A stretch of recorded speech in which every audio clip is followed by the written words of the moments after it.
Hi, this is Luke coming in with a little note before the episode actually starts. I just wanted to say that we filmed this episode several months ago before the untimely and unfortunate passing of Tim Curry. So that his passing won't be acknowledged in this episode, but I just wanted to say that he was a great actor, one of the best we'll ever have, and this is one of his best performances. We didn't talk about it enough in this episode, I don't think, because he's just so great in it. It's almost like, what can he talk about? But I just really wanted to say he really is one of the best to ever do it. Certainly changed my life, and rest in peace. All right. Thank you so much. Here's the rest of the episode. Hello and welcome back to the Luke Bugbee Show. As always, I'm your host, Luke Bugbee, and today we have a very special guest. You want to introduce yourself? Hello, my name is Will Brunson. I'm from Alabama, Fair Oak, Alabama, and I'm a man who's interested in film, I suppose. Yes, so a shared interest. Yeah, aren't we all, man? You got to be if you're on the show, at least a little bit, hopefully. Yeah, like at least have like some kind of interest in film. I don't know. You've seen like at least 100 movies, you should be good enough to go on this podcast. Oh, well, that tends to happen when you're 18 years of age. Yeah, at a certain point. Today should be a fun episode. We're talking about two comedies. By the time you're hearing this, we'll have covered comedies on the Luke Bugbee Show before, but as of recording this is the first real comedy I've ever talked about.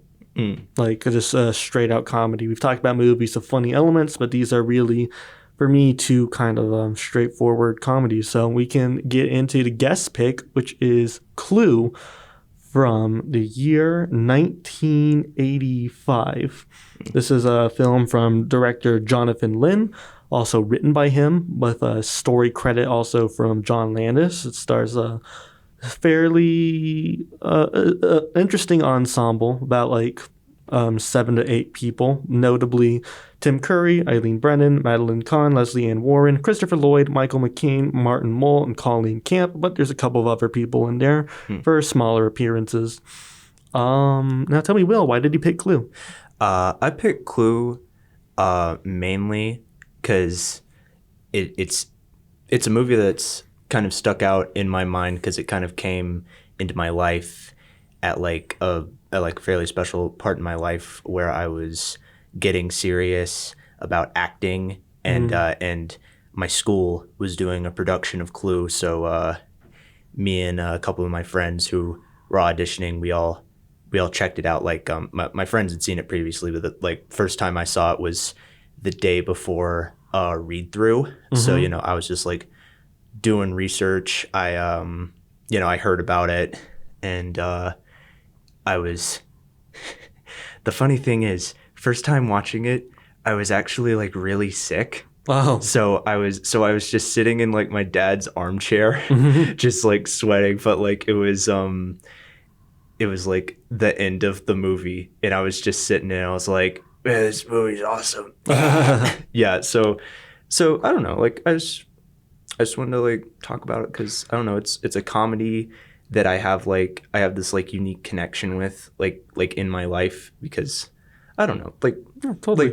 like there's kind of like a difference like when you have performed with the source material, I think. I don't know, it's interesting, but I don't know, it was basically just, what movie do you recommend? And I was like, why not Clue? Yeah, why not? Well, that's a great reason to pick a movie, honestly. I was aware that you were in a production of Clue, yes, but I don't really know anything about the stage play. And I kind of, honestly, I didn't do my due diligence in terms of research on purpose, because I was thinking it'd be fun for you to kind of explain to me the differences between the show and the movie on the podcast. And I just thought that'd be an interesting conversation to have. But I want to go into my relationship of this movie a little bit. Go on, sir. I saw this movie for the first time, I believe I was 9 or 10 when I first saw it, because I had a strange obsession with board games at the time. That's not too strange, like when you were a kid, you know. Oh, absolutely. But, No, it's cool. Yeah. There really are very few actual board game movies, and very few that are actually liked by at least general audiences. This was kind of the main one. I didn't fully get it the first time I watched it. Some of the raunchier elements went a little bit over my head, but upon rewatch, just like in terms of the way certain lines are delivered, were so obviously funny to me. I was kind of obsessed with Tim Curry at the time. It just became it became a movie that I'd watch over and over again throughout most of middle school. I've seen this movie, a great many number of times, including in theaters. I went to a repertory screening. Oh, right on. Yeah. Heck yeah. It was cool. Right on, Everyone cheering. So I wanted to ask you just straight up, what character did you play in the production? I played Professor Plum. Cool. Yes. Plum was my first character that I like I think he was my fifth role, I believe. No, well, technically sixth, because I was in a program production that was just 10 minutes long. But but anyway, Plum was my first character where I was stepping out of I don't know, elements that were adjacent to myself. I played it incredibly horny. Yeah, not to the most extreme, but I was just very flirtatious, and now I might look back at this and cringe a bit. We filmed the production. I'm gonna rewatch it soon, so I might cringe at this. Yeah, but I was manspreading a lot. I was just thinking, maybe he'd do that. Well, so yes. Yeah, they definitely do that in the movie. There's a whole gag of them crossing their legs after manspreading. I incorporated that. into the play because it was honestly perfect. So I was like, okay, I'm taking that. We were doing the read through, and Mrs. White said her line, and I just crossed my leg, and mic's going down, and my friend who was playing Wadsworth just noticed it and started guffawing. It's yep, we're keeping that. Makes sense. Oh yeah, it's a great bit. One of the better bits in this movie. So yeah, Professor Plum makes sense. You'd played a character that way. He was always kind of the character I gravitated towards when I was younger. Not before seeing the movie, but whenever I played a game, he was always the character that I would pick. Did you pick this character, or did you just when you auditioned for it? I just auditioned. No, funny enough, so I was given the audition material, and so all the parts were labeled what monologue that you would read off. But there was a printing error, and I didn't reprint it. So I was just guessing what the monologue was. I ended up reading Miss Scarlett's monologue.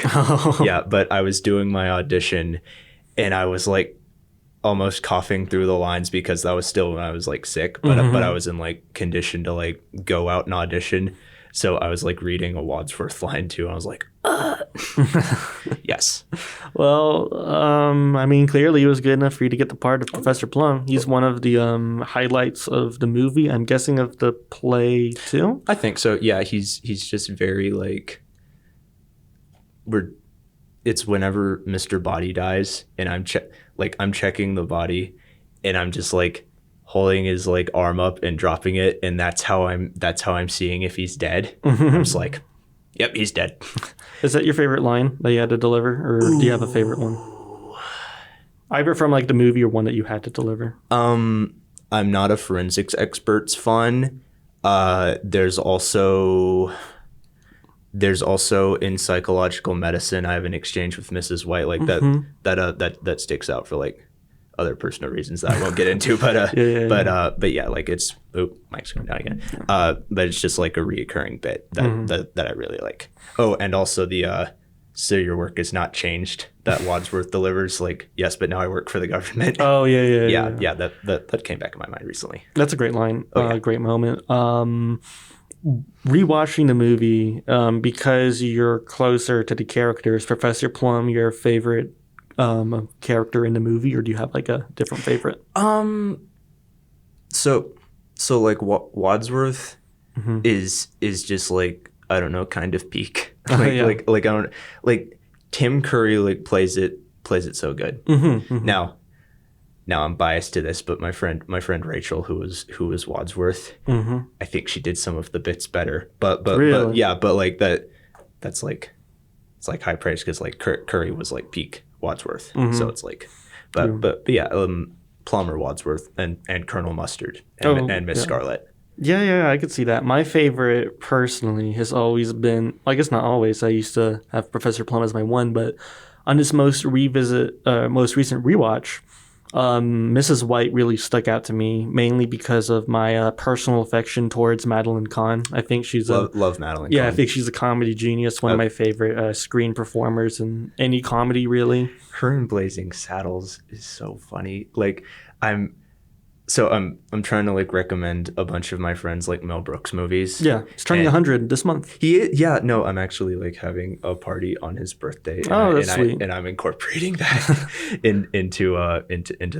the theme. When's his birthday again? The 28th. 28th, all right. June 28th. Yes. And so I'm like recommending people Mel Brooks films, like specifically Blazing Saddles, and I'm recommending my friends who are in Clue, like, guys, Mrs. White's in it. Mrs. White's in it. She sings a number. She has a great song in it. Oh my god. Oscar nominated for that movie. Yes. Yeah, crazy. Yes. Oh my god. Love Blazing Saddles. Love Blazing Saddles. Love Mel Brooks. Love Madeline Kahn. Yeah, love Madeline Kahn. We have Michael McKean is also someone that's incredibly strong in this movie. Chicanery. Yeah. I'm actually wearing a Los Pollos Hermanos shirt right now. Yeah. It's good. It's good. Mr. Green is a highlight of the film for many people. He has one of the best line readings in the movie, the final closing line of Deferred Alternate Ending. That ending is so funny. Yeah, it's amazing. Oh my god. The first time you watched a movie, did you see all three endings, or did you get just one specifically? I saw all three. We have. So I watched it on like, oddly enough, Showtime Family, and it played all of them in order. Scarlet, Peacock, final ending. Yes. Yeah, I remember the first time that I saw this movie. I guess spoilers, but this doesn't fully matter. Let's do it. Come on. The first time I saw this movie was on a DVD, and my parents kind of insisted that I would see it the way they saw it and put it on just like one of the random alternate endings, which is an option on the DVD. And that's how I watched it for many years, is because I would revisit it so often. I was kind of a purist in terms of like, you can only watch like the one ending version of one ending, and then like if you want to watch the other versions, like you just have to watch it again. But I've seen it enough. I watch it infrequently enough now because I'm not at the point where I like rewatch it every like 2 months. Yeah. Where I just watch all three endings because I miss all of them. Yeah. No, I got you. I'll ask you, what's your favorite one of the endings? I think the last one, purely because of I'm going home to sleep with my wife. Oh, phenomenal last line. Yes. I think the two best line readings in the entire movie are in ending C, which is that line, of course. Yes. And Madeline Kahn's flames on the side of my face makes me guffaw yes. every time I watch it. Flames on the side of my face. Go on. Yeah. It's I'm not entirely sure, but you gotta assume that line was improvised, right? Yes. Yeah. Yes. Okay. Yeah, I heard like fairly recently it was improv on like Jeopardy. Really? Yes. Yeah, that's how the line always reads to me. It's like one of the more authentic and genuinely hilarious moments. Oh, yes. I mean, I could do like an entire tier or like a draft of just my favorite Mrs. White deliveries. I also love the "Get off me." Get off me. Life after death is improbable as sex after marriage. That's pretty good. Yep. Oliver, man, she's so insanely talented. Yeah, this is going to be a bit of a... Rip.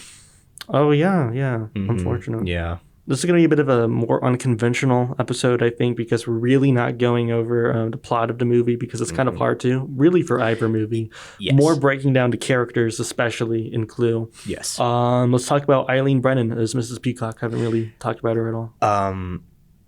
So her performance like really grew on me, like personally, because she starts the movie and she does that really long line at the dinner table where she's just rambling on about how I'm determined to enjoy myself even though we don't know why we're here, and then it just cuts to the reaction of green, scarlet, and mustard just like in the middle of eating soup, just Oh yeah. no, like that.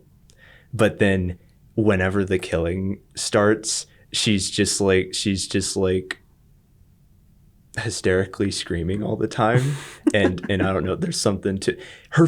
Okay, also her face whenever she's paired with Professor Plum. Oh yeah, is really hilarious. funny. Just she has like most of the reaction shots in the movie. Like whenever something bad comes out about somebody, they always cut to her. She's just so disgusted, especially if Mr. Green. When her thing is just like, Mr. Green's like secret is that he's gay, which isn't like anything, I guess, at the time. Yeah, but, like in the 50s, and also I guess that was like, oh man, you're a communist. Oh yeah. Yeah. And Mrs. Peacock is that like she's getting bribes from people, and hers is considerably worse than like a lot of people. Yes. Give or take a Colonel Mustard selling radio parts.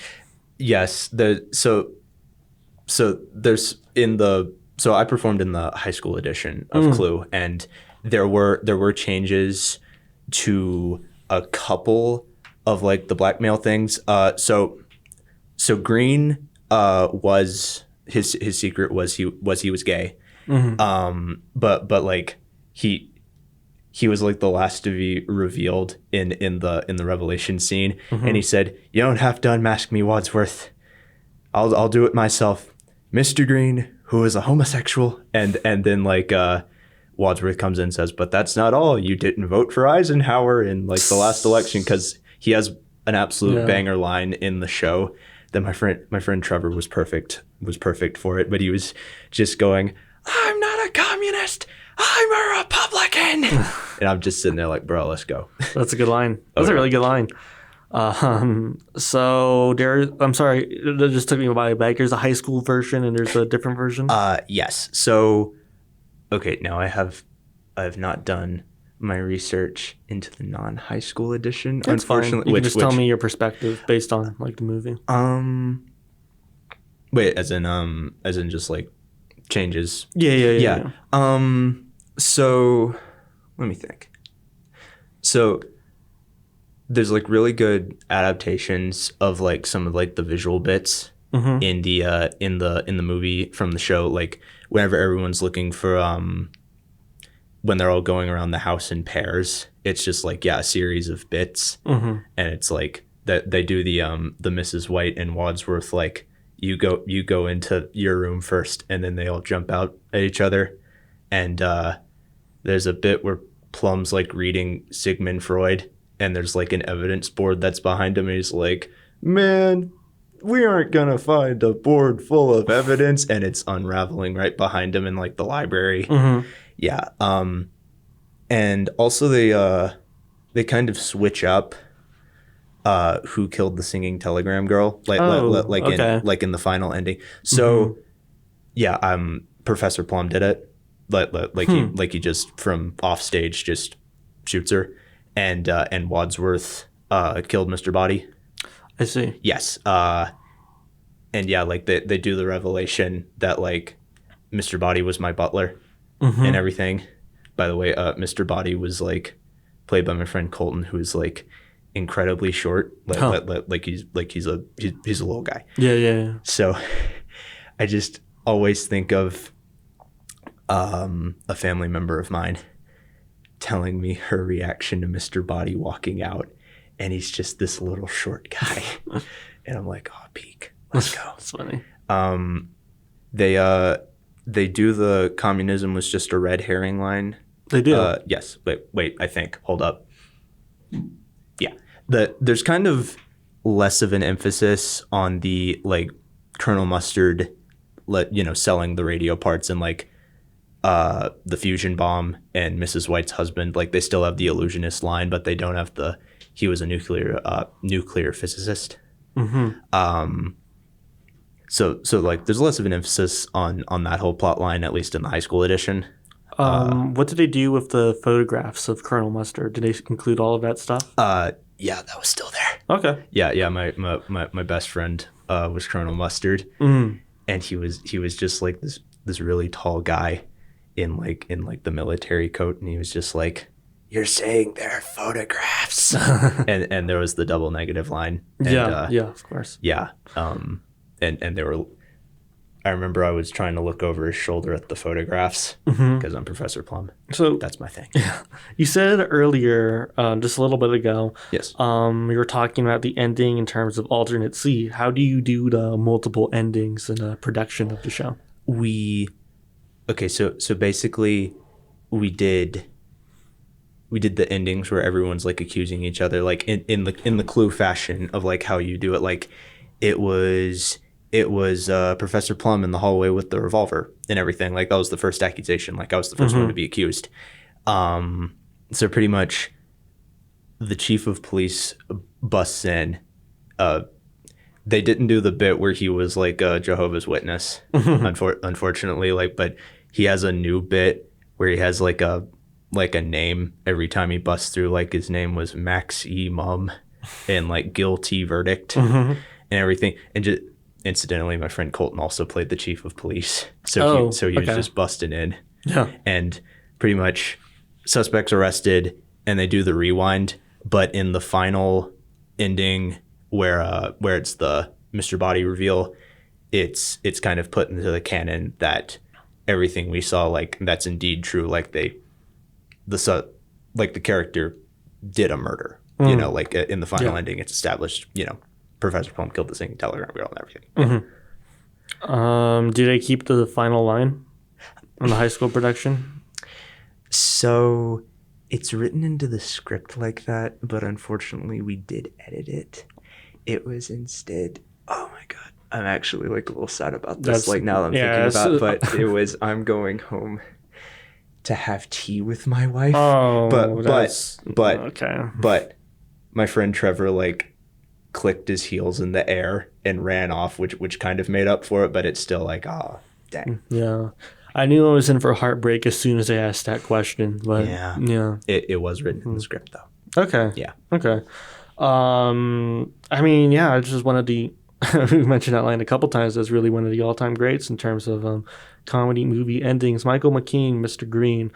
We haven't mentioned we casually mentioned him, but Martin Mull as Colonel Mustard, who also has some of the, he's probably the biggest buffoon of the group. Yes. Seen as like kind of the moron, a bit of a play on him being the military figure in the movie. In the play, I don't know if it was just my friend's performance, but like the buffoon energy was like incredibly enhanced. Yes, yeah, but no, like still Martin Mull still like delivers that performance. Oh yeah. Like whenever he says, "I'll go first, I've had a good life," I was like, okay, bro, right on. Well, Martin Mull, he you don't really immediately assume him to be the big klutz of the group when he's first introduced. That's more occupied by the Mr. Green character at first. Yeah, like he keeps spilling drinks and everything. Yeah. But that comes more of just him being clumsy and, as he says in the movie, multiple times accident prone. Yes. You do realize as the movie goes along that Colonel Mustard is by far like the dumbest person in the entire group. Yes. He's paired with Miss Scarlet, I believe. Yes, he is. And Miss Scarlet is, at least from my perspective, one of the more intelligent members of the cast. Oh, certainly. Yeah, like she still has those moments, but like I don't know, she's locked in, I think. Not counting like the Mr. Green reveal. I argue maybe her as the most intelligent. Maybe Wadsworth, maybe Mrs. White. I would agree. Yes, yeah, because Plum's kind of like fake smart. You know, yeah, like he has his niche. Peacock's he says paranoid. He's dead when he wasn't. Yes. Yeah.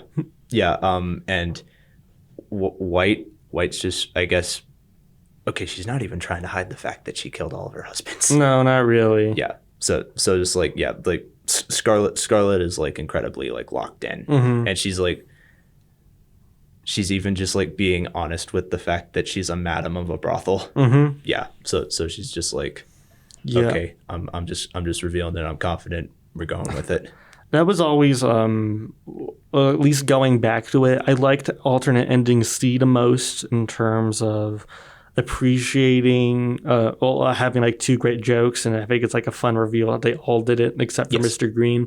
But outside of that ending, I always loved that Miss Scarlet was the one that did it. That always made like the most sense to me if you had to pick like a single person.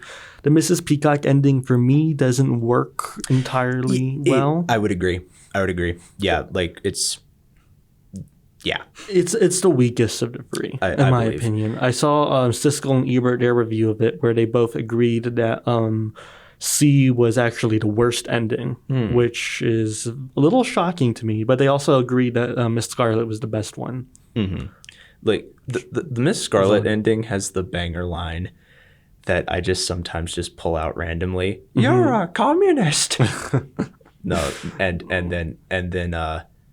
then much like members of the oldest profession, I'm a capitalist. Like, okay, Scarlet, okay, drink your orange juice. Yeah, I mean, it's just incredible comedic writing for her.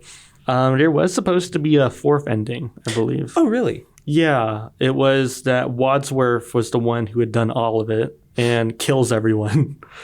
And but breaks away from a police car. What? Yeah. Oh my God! What? That was originally written for a fourth ending, but they had to drop it. But there's only one more bullet left in the gun. Yeah, it's a little bit confusing. Wait, is he just gonna say, "All right, everyone line up, everyone line up"? I guess I don't really know how the end. I think that's why the ending like ultimately got cut and didn't work. Along with it just feeling like kind of a bit of a downer and not incredibly funny. You know? Yes. Because even with the multiple endings, even if the ending where everyone is a killer, it's still very funny. You know, and it shouldn't be. I mean, you can argue about how funny like something like this should be. Well, yes. In terms of like murder, but it's very funny, and like they're able to keep it incredibly humorous and light the entire time. Oh, well, one quick note that I wanted to add. Well, actually, two quick notes. My brain was like going whenever I had the revelation that this was the same year as Back to the Future, and how much Christopher Lloyd just like rocked the old man look in Back to the Future, because like, you know, he looks like young to middle aged in Clue. It's like the same year he was Doc Brown. But second note, there was this is an incredibly famous moment in the high school production. Yeah. So during the reveal scene, the evidence reveal scene, like after Mr. Body has shown up, Mr. Green is supposed to like, you know, sit on the table, as he does in the movie, and like break it a little. But the way that we were staging it was he just kind of like the tables that kind of fold down. He was supposed to just kind of go down on that, but my friend Trevor, the table was weak and it straight up just broke. And that was like opening night, and we were all just sitting over there like, is he good? But he got back up. He's like, I'm all right. Immediately played. Okay. Yeah, it was incredibly famous moment. It's like it was caught on film. It was beautiful. Legendary for like legendary. No, like everyone still talks about it. I still ask Trevor if he was like okay after that. Like he was, but occasionally I'm just like, bro, are you okay? I can imagine. No, dude, that sounds like it would hurt. It's a fun stunt in the movie too. Yeah, more accurate to the movie, like weirdly. It was. Oh my God, no. Yes. Yeah. Bit of a happy accident, I suppose. Yes. Yeah. Well, but no, just there was stuff on the table and it like was scattered across the stage. So somebody had to like in the scene, like whenever they were propping up the bodies when the cop was there, like they played that up and like cleaned up like cards. Also, a personal favorite scene of mine in the movie. It's also a personal favorite scene of my brother. When they're having to like fool the cop into like, this isn't a murder scene, and my brother's always had this interpretation that the cop walks in and says, "Oh man, it's a sex party. There's nothing wrong with any of this. This is the American way." I'm like, okay, bravo. Well, yeah, definitely. He just walks in and this is kind of, it's just like, you don't need to explain any of this. Like, just a normalized wide shut party, you know? I want, yeah. Oh my God, yeah. No, my biggest question of the movie is, if ending C is canon, what was what was his conversation with J. Edgar Hoover? Because he, in A and B, he's like he's a federale, you know. So, but in ending C, he's Mr. Body. So is he just having like an evil villain conversation with J. Edgar Hoover? Yeah, I suppose. I honestly, I really don't. Oh, doesn't Mr. Green say that it was for him? It was for him, and it's like, hey, the head of the FBI is calling this house. Also, no, that's like the biggest element of the film that I just like kind of find funny, just out of the absurdity of it. Like, why would that happen? Why would anybody do that? Like in any way, shape, or form. Yeah, that's it's definitely a movie that plays a lot on absurdities. Yes. It's very I wouldn't call it a satire necessarily, but it's very broad, but still very funny comedy. It's very farcical. Yeah, very definitely farcical. It didn't do too well at the box office though, unfortunately. No, the budget of it was $15 million. It made about $14.6 million. So nowhere close really to making its money back, because even if they hit 15, there still would have been like all the marketing stuff too. It kind of killed off the possibility of like more board game movies for a while. I have written down the other ones right here. I didn't rank them because I haven't seen too many of them. I just thought I'd give them a shout out. The only like true other board game movie I would say is Battleship with Rihanna, which is interesting. Have I even heard of that? It's weird that it happened. I think it was like early 2010s, maybe like 2012. The other two, well, there's four others that like kind of count, but like you can argue about whether or not, because Dungeons and Dragons is like a tabletop game. You're not quite sure if it's a board game. There was one from the 90s, and then there was a recent one called Honor Among Thieves, which is fun.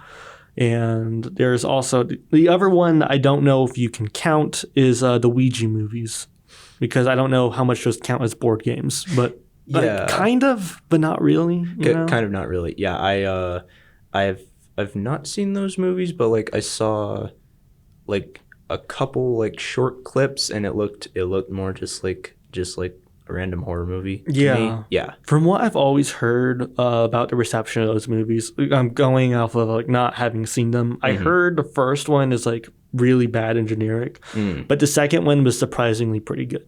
Is what I always heard, is that Ouija 2 was actually like a good movie. Guys, Ouija 2 is peak. Yeah. It's absolute cinema. I guess I need to cover it on the Luke Bugbee Show sometime. Okay. No, right on. Yeah, definitely. Ouija 2 Origin of Evil is the full title.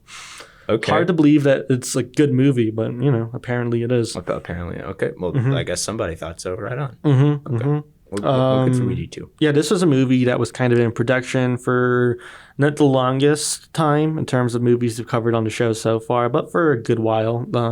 Deborah Hill, the producer, she bought the rights to adapt the board game into a film in 1981. It took a little bit to fully conceptualize what it was going to be.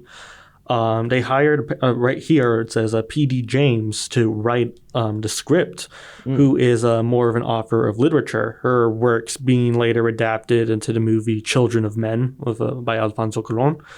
Ultimately, John Landis was asked to write. They kind of assumed he was going to direct it too. He came up with like all of the multiple ending stuff, but stuff got away. He got busy. Jonathan Lynn ended up finishing the script, writing it himself, and then was asked to direct because of it. Those are two creators that I've had like a decent amount of like history with. Like John Landis was Blues Brothers, I believe. Yes. Yeah. So, and Jonathan Lynn, directed My Cousin Vinny. Yes. Which is a movie that like I really got into. Like a good 5 years ago. I love My Cousin Vinny. my It's God. one of the great comedies of the 1990s. Yes. Okay. Yes. Yeah. Sometimes I think it's late 80s, but it's early 90s. Guys, all you need to do is just put Joe Pesci in Alabama and film it in Georgia. That's all you did. It's a great film. John Landis, kind of interesting person in general. I don't know much about the man. Gotta confess. He's a very controversial figure in terms of crimes he's committed. I always assumed. I just never looked into it. I should probably do that. If you want to stay like up to date on who he is as a person, you should look into it. If you want to keep some shred of innocence, I would not look into it because it is a very strange and disturbing story. This is the Twilight Zone film. Oh, you're right. He was involved in that. Yeah, that was him. Ooh. That was all him. Oh, crap. But that being said, John Landis, for as rough as all of that is, which is some deeply evil stuff, I can't deny that he has actually a significant part in some of my personal favorite movies, mainly Blues Brothers, American Werewolf in London. Not quite one of my favorites, but I do love Coming to America quite a bit. Animal House, I can take or leave, but he that's fair. Also, that's very fair. Take or leave Animal House. Yeah. So some of the bits in Animal House, like I'm more into than others. Others, I'm like, ooh, that I'm not even sure that like was funny like back in the 70s. Yeah, everything of Belushi is golden, but like most of the other stuff is not hold up well. The other thing, I'm talking John Landis, randomly we're on this tangent, but you have to shout out the Thriller music video, which he did and is considered one of the great music videos of all time. That's maybe true, be great. Yeah. But I don't really want to talk that much about Michael Jackson on the Luke Bugbee Show. So I'm going to go back to Clue. Yep. Okay. Yep. Back to Clue. I have a list for this movie. Okay. I try to do lists for every movie on the Luke Bugbee Show for listeners that are unfamiliar. Sometimes I have one, sometimes I don't. And if I don't have one, you're just going to have to deal with it. For today's, for Clue, I was thinking a lot about the final line. So I decided to do my top 5 favorite closing comedy lines in comedies. Okay, right on. Okay. Number 5 is a movie I don't necessarily love, but I do love the final line, Caddyshack. You have Rodney Dangerfield saying, "Hey, everybody, we're all going to get laid." I love Caddyshack. Yeah, no, that's a classic in our household. Straight to the gopher dancing. Yes. Oh my God. Very funny. Well, we're waiting. Number 4, I decided to go with a recent, more personal favorite. Okay. Right on. Barbie. I'm here to see my gynecologist. Something that you're just not expecting is the final line for the movie. That was the final line in Barbie. I haven't seen Barbie in a while. Yeah, I love that movie personally. You think after an incredibly emotional, like kind of third act to the film, that it's not going to actually end on a joke. And I'm really happy it does, because the thing I love so much about Barbie is that even though there is some emotion, it's a comedy first and foremost, and I always respect that for modern movies. I thank you for bringing this up, because I'm now realizing how much that line hits for me. Oh my God. Oh, okay. Oh, it's such a funny line. Number 3, I do have Clue. I'm going to go home and sleep with my wife. Just classic, iconic. You can make an argument for it to be higher, but these top 2 are from more, I guess, critically esteemed movies, and they just kind of felt like the right 2 picks for me. Number 2, going back to the 1960s, Stanley Kubrick, Dr. Strangelove, Mon Vieux, I Can Walk. Straight into that. I don't know how copyright claim works. Me neither, okay. But let's just assume we can't. Ignore the first lines of that song. Yeah, we're all good. One of the great endings in movie history, not just comedies, for that one. Number one, so great. Number 1 was interesting for me. I mean, it was kind of the only choice for me. If you haven't seen the film, I encourage you to do so. But just saying the final line isn't really spoiling much. Some like it hot. The final line is just, nobody's perfect. And if you've seen the film, you know that's one of, if not maybe the great ending in movie history, in my opinion. But if you haven't, it's really not that much of a spoiler. I quite enjoy Some Like It Hot. Yes. Like actually. Mm-hmm. That is my favorite comedy of all time, I think. Okay. It's between that one and Election with Reese Witherspoon. Have you seen that movie? I have not. I think my brother has. Yeah. I've been. It's on my list of movies that I've been meaning to check out for a long time, but I just procrastinate. Another one is I'm just airing this now. Emperor's New Groove. Oh yeah, that's fantastic. That's what I hear. I'll fire up the old player at some point. Mm-hmm. What's the final line in that? Is it just a squeakity? Possibly. Right? Yeah. Possibly. I haven't seen it. Yeah. No. This was an interesting list to make because it's easier to think of like your top 5 favorite comedies than it is final closing lines because it's kind of hard. There's not like too many like great ones that end on like just a fantastic joke to like close it out. It's typically like a visual gag, like Airplane, like the guy flying away. Yeah. Naked Gun, OJ falling out of a wheelchair. Yeah, it's hard to find like a great final line for some things. If there's any that you want to shout out that you can think of off the top of your head, go for it. Well, I will say Clue has the great buff from the chief of police, like given that stare, and Michael McKean given that stare in the freeze frame, like. It ending with a freeze frame is also just so funny. Okay, yes, other movies.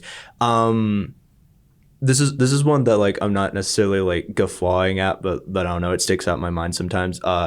In Blues Brothers, honestly, the final non-singing line in the movie is the clerk saying, "And here's your receipt." And then they get cuffed. Really? Yes. Oh, okay. Yeah. No. Aside from them singing "Jailhouse Rock," like that is the final like spoken line in the movie. Mm-hmm. I don't think I remember that. Yeah, that's a good line. Yeah. But I don't know. It just kind of sticks out in my mind. Yeah. That's a cool one. That's a good shout out. Yeah, there's a couple I thought about including. It's hard because I can think of like great final scenes. Yes, exactly. Like Burn After Reading, is like one that should possibly be top 5. But it's not like an amazing final line. When you actually go back to it, you have to like do the entire exchange for it to be like, how funny it is. Yeah, no, because like the final line is just like J.K. Simmons like swearing, and like that's funny in like I guess a vacuum, but it's really funny if you just have the whole exchange of I don't even know what we did. No. The great final scene though. Good shout out. Great scene. That was my list for this one. I can talk about the reception a little bit for this movie. The box office, as we established, wasn't great. Critically, it's interesting. Metacritic 41, Rotten Tomatoes 73%. Damn. Letterboxd 3.9. So it's kind of beloved now in terms of like Letterboxd. It's definitely a cult classic.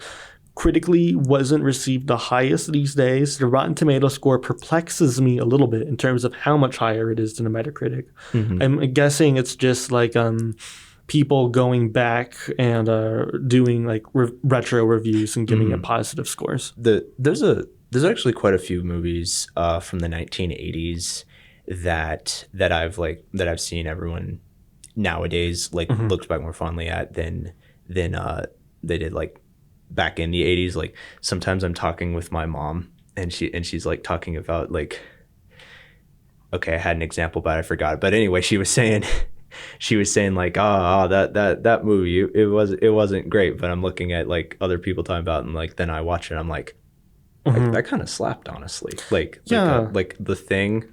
That's a big one. Yeah. That's probably the big one. Yes. No, like oh my God, The Thing's so good. The Thing is a phenomenal movie. Absolutely. It has like a 50 on Metacritic or something like that. And you just look back at that. That's like kind of the classic. Best Picture winner that year, I believe, is Gandhi from Richard Attenborough. And No one's talking about Gandhi anymore for being real. But The Thing still gets like think pieces every like week or so. I watched it with my best friend a couple Halloweens ago. We double featured it with like Beetlejuice. Oh my god, it was so fun. Beetlejuice first or The Thing first? The Thing first. Really? Yeah. Yeah, no. We have the oh my god, speaking of great final lines from The Thing. Oh yeah, The Thing, but that's not a comedy. But you follow up like the far out shot of the fire with Morricone's score, and then you fire up Danny Elfman's score of the opening shot from Beetlejuice. That's a good. No. Maybe that would work. Yeah. No, actually, you just open it with the chorus singing the Banana Boat song. Yeah. Yeah, I would just assume that you do Beetlejuice first in The Thing. I typically, when I do double features, I do like the comedy and then the drama. Well, I think the plan was we were going to watch The Thing, and then we just found out that we had time for another movie. So I was like, let's watch Beetlejuice. That's good. I didn't see it without like commercials before then because I actually only watched it fairly recently. Yeah. Isn't it beautiful the first time you watch a movie without commercials and like you learn how much you missed? Oh, yeah. I remember when I was 10 years old, I guess never tangent. When I was 10 years old, I saw the movie Dazed and Confused of commercials and I thought it was cool. I then bought the DVD and it was like my third eye opening when like you saw what was cut out of the movie for broadcast TV. I was like, oh my God, this is like the greatest movie I've ever seen in my entire life. I gotta watch Dazed and Confused like all the way through. Oh yeah, no, I've seen bits of it, but also with commercials. Yeah, that's actually what's thrown me off because I've always been like I had to go somewhere because it was extended because of commercials. Anyway. Yeah, you should watch it all the way through. That's 100%. Like the one. 100%. If there's like a single movie that got me into movies, it might be that one. Like okay, right on. That's one of my all-time favorites. Core memory unlocked. Let's go. Yeah. It's like that's a very special movie to me. But so is Clue. Honestly, I have a poster for it hanging on my door. Yeah, I've seen it. It's very special to me. I'm really happy that you picked this one. It was a great. Shucks. Yeah, great revisit. Always love to have a reason to throw this one on again. Same for me, but also I always want a reason to just talk about my theater history. Yeah. Yes. That was really cool. I got to get the 4K.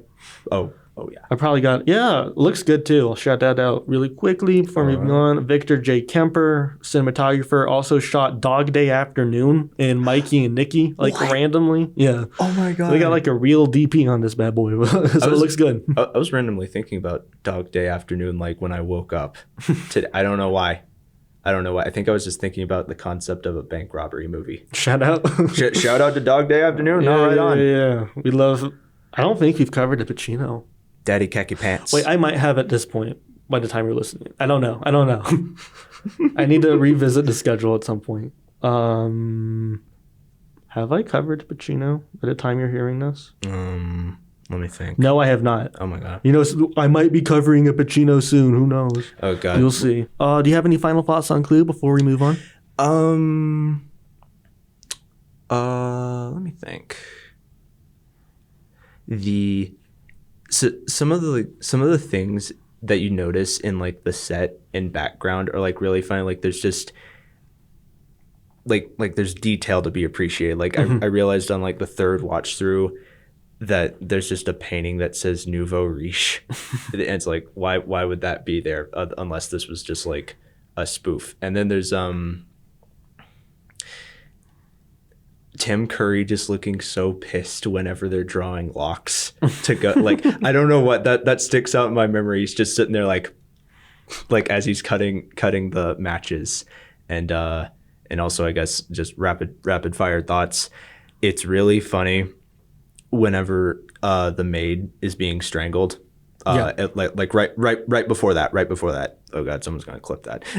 Anyway, like right before that, the unknown killer, I guess in ending C it's Mrs. White, but you hear the killer like whispering and everything. So it's like who is this androgynous person who's going through the mansion? Actually that's a line that I think about and I'm like, Does that make sense in the canon if she knows she's talking to Mrs. White? I don't know. Yeah, I don't fully know. I guess we didn't talk about Yvette like at all, so I'll just shout out really fast. Crucial to middle school loot.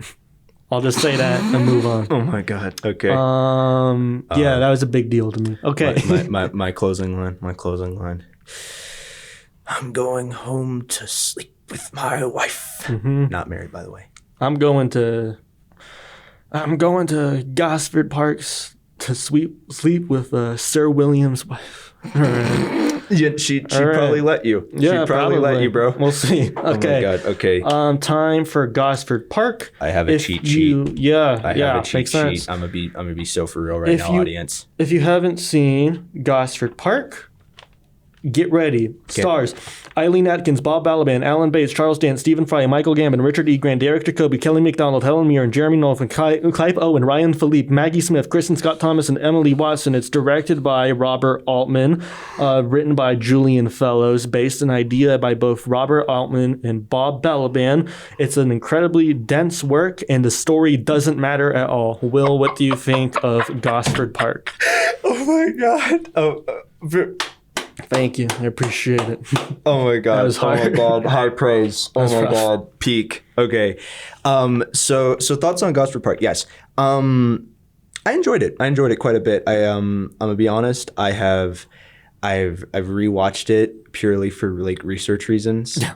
Well, okay. I would say like the second watch through, like I also was like, let's see what else the movie has. Like aside from research reasons, but first time watching it, I was very confused. I actually, characters are just like stacked on like all at once.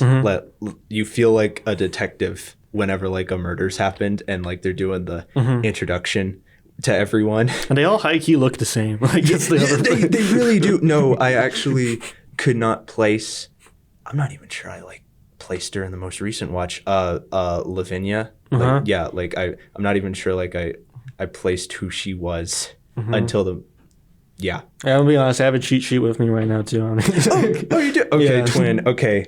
I'm happy that that's mutual. If you haven't TBH. seen Gosford Park and you're judging us, you wouldn't be if you've seen the movie. Yeah. This is like, it's about like 30 characters and Yes. they're all like kind of distinct and have something going on. But yeah, you know what? Spoilers. If you haven't seen Gosford Park, watch it. You might like it. You might not. It's interesting. It's not a conventional murder mystery. It's not. In any sense. Like, I know people say Knives Out is like a great deconstruction of murder mysteries. That's like kind of a celebration of them. Yes. This is like a true like subversive alternate.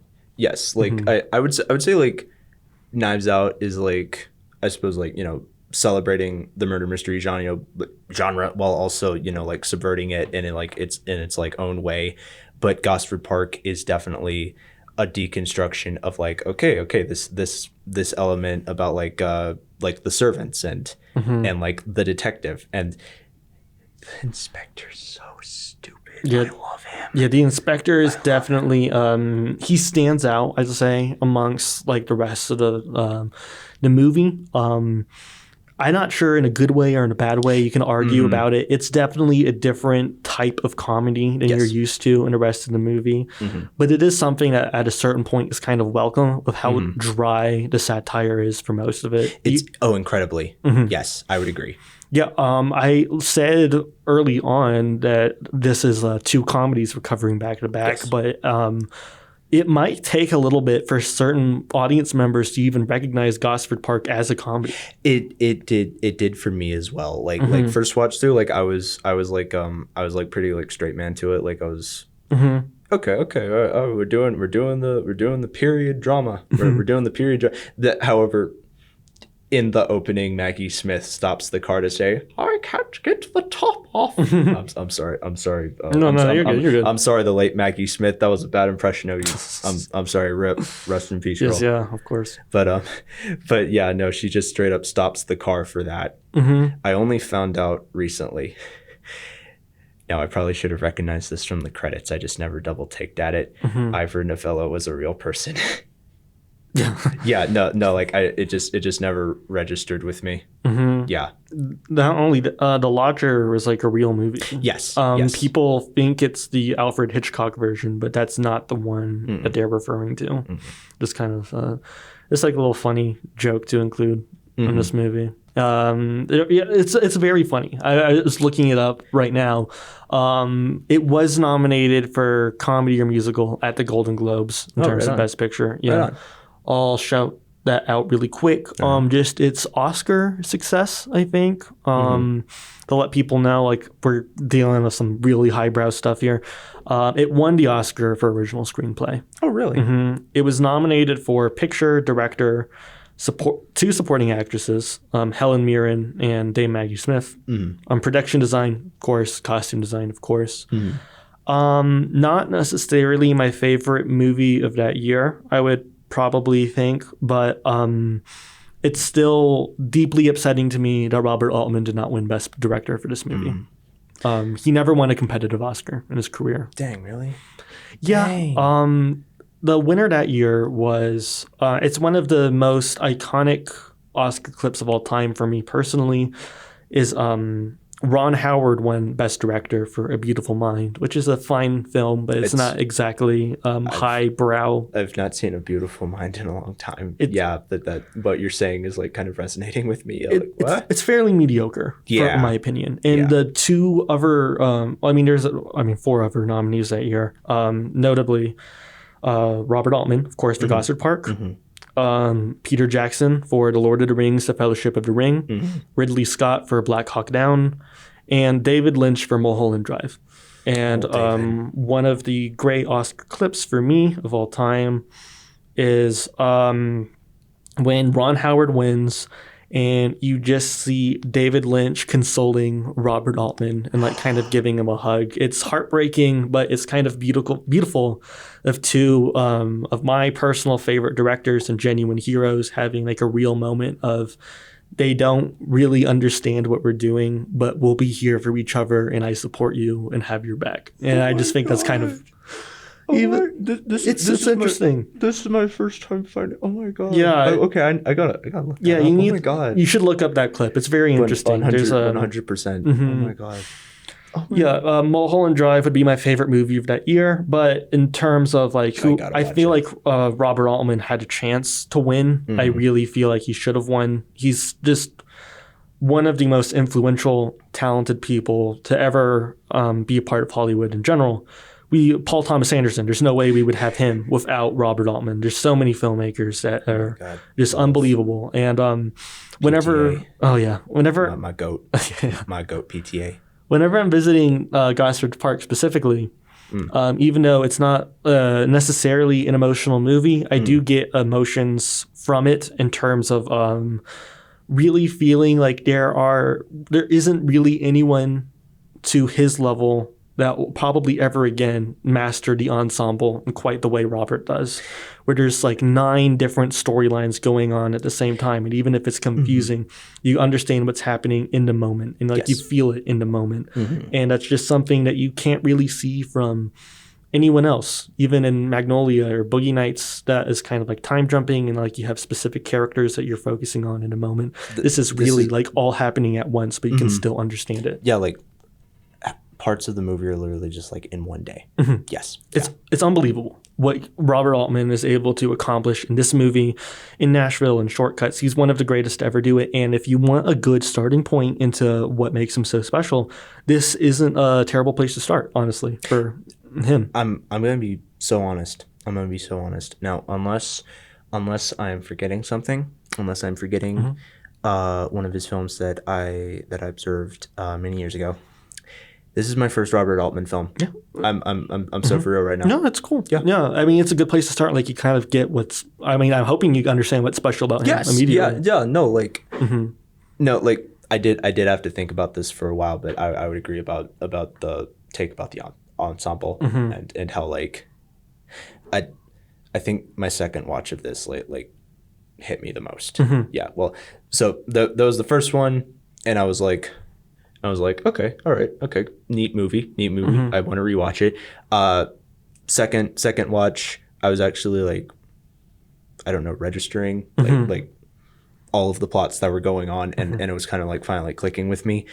Third watch, undercut because I fell asleep. No, I was extremely tired. Yeah, that's totally fair. Yes, 100% fair. But I do wish to see this movie again. Yeah. Yes, 100%. For as a murder mystery, it isn't really concerned that much about the murder itself. I want to. Oh, you're pulling up the quote, aren't you? I'm pulling up the tagline of the movie. Yes. Because I thought it was very funny how much it does not sell what this movie is. It's tea at 4, dinner at 8, murder at midnight. Catchy, maybe you'd think you'd want to see it, but not exactly accurate to what the movie actually feels like when you're watching it. I'll say one of the funniest things that Robert Altman could have done with this movie, and what I learned, is that there's nothing in this movie besides language that warrant it having an R rating, you know? But he specifically put the language in because he said he didn't want 14-year-old boys to see the movie and possibly ruin it for others by talking through it in the theater, which is just absolutely legendary from Robert. Like, he's one of the only people like I can think of that would be like, no, we want like the harder to get into rating. Let's go. So that way less people can see it, but also less people have a chance to ruin it for the people that would actually appreciate it. Okay, that's peak. And people appreciated it. I'll say this movie was a massive, massive financial success. Domestic, Snaps. 41 million, international 46 million, for a total of 87.7 million, almost 100 million for Gosford Park, which is like, if this movie came out today, that'd be unthinkable, you know? Dang. Like exactly what this movie is. Like, people were just like recognizing some real ass cinema, you know? Okay, right on. Yeah, but was it 2000? 2001. 2001, right. Dang it, I was going to say that first. Why did I second guess? Never mind. Never mind. I had a thought, but I forgot it. Never mind. Yeah, 2001, a very interesting year for movies, of course. I mean, just an interesting year for the nation in general. A lot of talk in this movie specifically about there's a lot of post-war discussion. Yes. I believe from World War One. I suppose if you're putting it in the period, it being post World War One and pre World War II, I would say postmodernist perspective. However, if we're talking about like actual chronology of when the ideology was discovered, I guess it was just modernist. Yeah. English classes, let's go. Yeah, for sure. I just graduated, guys. No, I'm saying that like the World War One of it all is like a major part of it. It kind of is, it kind of isn't, because this is a movie where there's like it really is 1,000 things going on, and it's kind of impossible to get into all of that in a single podcast, or in your case, what you were saying, a single viewing. Yes. Yes. This is a multiple watch film. 100%. And I'm guessing maybe that's one of the reasons why it did so well at the box office, is because it is a movie you feel like you have to go back to and see again. It intrigues you enough to where you would have the motivation. Like you're an audience, you're a film goer back in 2001. Something physical media and release. You're like, okay, I want to further investigate. Like, I'm going in with notes this time. Yeah, no, like that is, dang. And yeah, it would have been cool to live back then. I don't know. I would have loved to see this in theaters when it came out. I would have. 100%. Robert Altman passed away in 2006, I believe. Yes. Yeah, very rough. I'll never. I mean, we can get to experience his back catalog of movies, and for a period of time, it is a deep sadness knowing that we'll never see anything like new from him again. And Indeed. I believe as one of his final films was like co-directed by Paul Thomas Anderson. He had him like as a not like credited, I believe, but like kind of ghost directed, because he was like starting to get into his older age. That's like kind of the legend around him as a filmmaker. He has a mythology to him that's very interesting to study. I'm picking that up from my limited ultimate experience. Like I'm feeling the legend. Yeah. You can really tell how professional and seasoned and late style this movie is.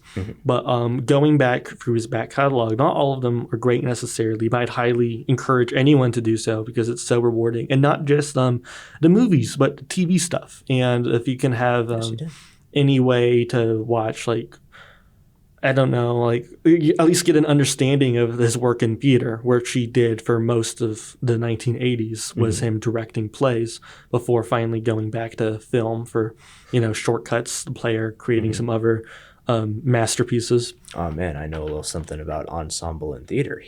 Yeah. That's why I was very excited for you to see this movie. Specifically, honestly, it has like a play-like feeling to it. Yes, agreed, 100%. But still very cinematic. One of the things that Robert Altman specifically required for the movie, and something that you don't fully pick up on until like you really think about it and it becomes clear to you, is at no point is the camera not moving.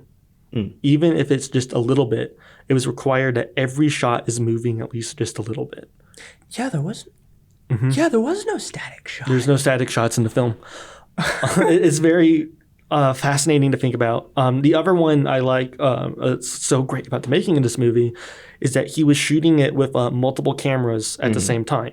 So that way, when the actors were performing, they weren't performing towards the camera. They were always performing towards each other specifically because like you don't know which camera you would be performing to because you don't know what footage you have, meaning so that they would get like extra invested into like their own character and feeling out the scene. You can see this tactic used in one of my favorite, probably my favorite TV show of all time, Succession. And I think it's a very very underutilized way of storytelling and being able to really make things just feel all that more real. Because you watch this movie and it does feel real, doesn't it? Like, you really feel like you're the way they're talking all over each other, the fact that they're like sometimes whispering, sometimes shouting. You feel like you're peering into a life, like you are with the people downstairs, I suppose. And you're listening into conversations that maybe you shouldn't be. And also Kelly MacDonald just like being just like sometimes a spy for Maggie Smith, and I'm just led to believe that that's just how they were doing things. Like they had their servants just like, what's the gossip downstairs? Like that's how the rich aristocrats like got their information. We can talk about Kelly MacDonald for a second, where she's listed pretty far down the log line. But when I think of the movie personally, I think of her. Yeah. She solves it. That she actually solves like both aspects of the murder. Like actually no. One of the great lines and more biting lines, of course, is the when the constable is saying that he wouldn't interview any of the help or any of the service because he believes that they wouldn't have a motive, which is some might say obvious, I'd say poignant at a certain point. Like, accurate. both of like the killers were servants. Yes. Yeah. Like, yes. Well, I guess. We said spoilers earlier. Yes, yeah. Well, I guess Clive Owen stabbed a corpse, but he still was, I guess he had the intent. He had murderous intent. He came to. Oh, I just realized. Yeah, they never say Gosford Park in the movie, but he came to Gosford Park, I would assume, with the intent to kill Michael Gambon's or Sir William. Oh yes, absolutely. And Helen Mirren. Taking that opportunity before and really it's a really incredible performance. Yes. I think this is maybe my favorite Helen Mirren has ever been. I agree. I have not. Well, let me actually think about all the Helen Mirren films I've seen. Yeah, I'm not deeply familiar with her filmography, I'll be completely honest, but when I think of her excellence as an actor, personally, this is just the one I kind of go back to. She'd win the Oscar a couple years later for The Queen, I believe is its title. Oh yeah. But I think she maybe should have won here. This movie has like become my go-to, like, yes, that's the movie I think of with Helen Mirren. Mm-hmm. Yeah, like it quickly became like my go-to Helen Mirren film. It's my go-to for a couple people, Yes. including Kelly MacDonald, which is surprising because personally, I don't know if I've shout them out on the podcast before, but Trainspotting and No Country for Old Men are two of my my personal favorite, most rewatched movies ever. And the fact that she stands out, when I think of her in this, is just a testament to how brilliant she is in this movie. Yes, I would concur. Yeah, how thoughtful the writing is around her character specifically. She's really amongst the most innocent and pure in like a way, you know? Oh God, speaking of great final lines. Oh, yes. Yeah. What difference would it make anyway? Mm-hmm. Yeah, no, that line like really hit on the second watch, I think. Yeah. There's just so much to break down of this character, including the person that she's serving, of course, Dame Maggie Smith, who is Lady Trentham. Yes. Her name is. Yes. Mm-hmm. Yeah, I have my notes here, but man, these character names are like sometimes. Okay, dude. let's see. What we got here. I'm tracing down the paper. Yeah, you got to see like how many notes we've taken on this movie, man. Anyone who's like listening to this is a dense movie. I'm really like happy that you also have notes on it. I'm like, oh, it's not just me. That's yeah, good. of course. Like, okay, this is the. You think I can remember all of this off the top of my head? well, I was kind of second guessing myself. Like, hold on, does he? Oh, no. I legitimately don't know. Does he? Oh yeah, no way. Like, okay. I need them. Phew. Mm-hmm. Like just this morning, I was like quizzing myself on like certain things of being like having to go over so much stuff. Yes.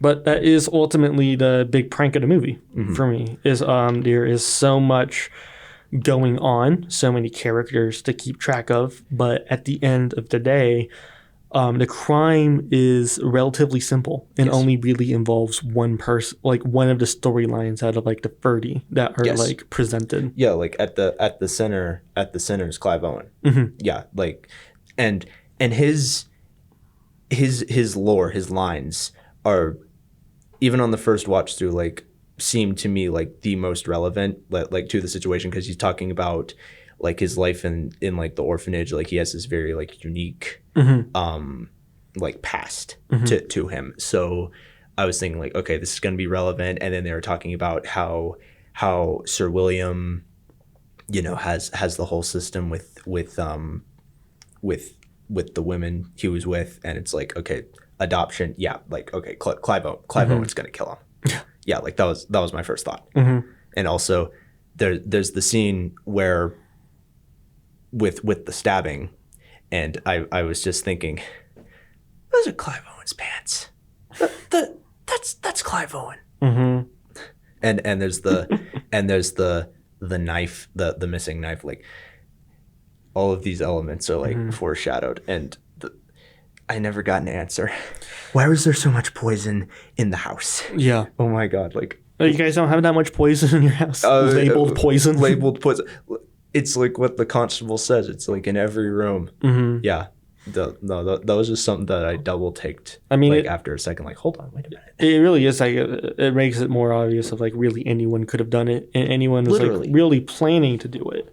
I mean, you can like deduce that it was Clive Owen, like watching the movie and figuring like it out, just like picking up on clues, but it's kind of funny how almost obvious those clues are, you know, because it really becomes even more subversive in terms of like depicting everyone as like having a reason to kill him. Like, who could it be?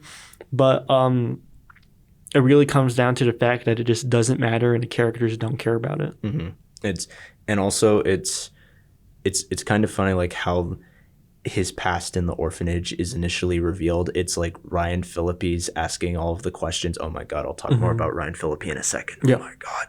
But like, so like all of his lore was just revealed because he was explicitly like asked like, hey, what's your deal? And it's like, all right, I'll tell you, I'm Clive Owen. Yeah. And like realizing on future or on thinking about it more, rewatching it. Yes. It's just like him desperately trying to understand like somebody, to be able to get more into character, which is incredibly gross, distasteful. Yes, and that's not even accounting for his scene with Kelly MacDonald. Oh yes. Yeah. Oh my God. Deeply No. upsetting. No. Like whenever on the first watch, I could not like place who he was. Like I was legitimately like, okay, is he like just genuinely like, I don't know, he's asking, he's just like, hey, what how many of you have like had family in service? Yeah. And like in my first watch, like I was trying to deduce like what's his deal, like, but I was thinking maybe it's an innocent question enough, like I don't know, he's kind of, I don't know, in a strange element, but like looking back and he's just like an actor, it's like, oh my God, He's just studying. yeah, no, like these are people, and in the second half, whenever he's revealed, he's like trying to go back to the servants floor, and they're all just roasting him. But no, whenever the servants are just like not even caring what they say to him, like that. Oh my God, that's also just such great characterization for like the servants. Oh yes. And also when pouring the coffee. Yeah, George. No, George kind of became like one of my more favorite characters, like in rewatch, and I can see that. yes, and also just speaking of rewatch, the tangent, I also think it's like interesting how obvious like Helen Mirren's like plotting like the poisoning, like when she's talking to Clive Owen, like she doesn't talk to anyone else that way. Yeah. Anyway, back to it. Unless you wanted to talk about that further. We can, honestly. It's like something that once again, it's like kind of set up as something that you could figure out. I did not personally predict like the twist of Helen Mirren. Yeah, you can figure out the Clive Owen stuff, but the Helen Mirren thing is really more the mystery at hand, and not even realizing it's actually a mystery. It's like kind of one of the more intriguing, more fun parts about it. That like it's just so subversive, like setting up something and then delivering on something just completely different. Oh, I will say this: I did accurately predict one thing about Helen Mirren's character. I predicted fairly early on that the cook was her sister. Oh yeah. Yeah, no, like, I can see that. Yeah, no, like I was thinking of like I don't know, kind of head servant like dynamic, but it was honestly like kind of giving a sibling like a sibling dynamic to it. I was like, are they sisters? And then it's just kind of revealed, and I'm like, yeah, I could have told you that. Yep. Yeah, I mean, yeah, that's totally fair. There's a lot you can break down with the Helen Mirren character specifically, because you're saying that Clive is Kelly MacDonald, Clive Owen, and Helen Mirren are like kind of the main three people in the movie. Everyone else is sort of a background dressing to not even like back up their story, to like back up their own stories, but they just aren't important in like their own way. Everything is just so shallow. I'm just looking at my notes real quick. Two characters that I just like want to randomly bring up. Lord Rupert and Mr. Blonde are just two of the most random characters in the movie. Yeah. Like, okay, they arrive late. Lady Sylvia says, "Oh nope, they're too late. Give them a tray in the billiard room." And there's playing pool, and I can't even think of like anything Rupert does. Like Mr. Blonde, I guess, has that thing with Bertha, who's one of the servants. And by the way, that's also one of my favorite George scenes. Whenever he catches them, he's like, and he's like, "Nah, it's cool, but I'll tell you, you would have been caught under Mrs. Wilson." But yeah, like I guess Mr. Blonde really has that going for him in the sense that I guess he did something. Yeah, but Lord Rupert is he's just there. Yeah. Anyway, that's why if you haven't seen a movie and you're still listening, or if you don't fully understand or like fully enjoy the movie, I could see that being a flaw or at least like questioning the logic of so many of the characters being ultimately unimportant for like what the story is and what the story is actually about.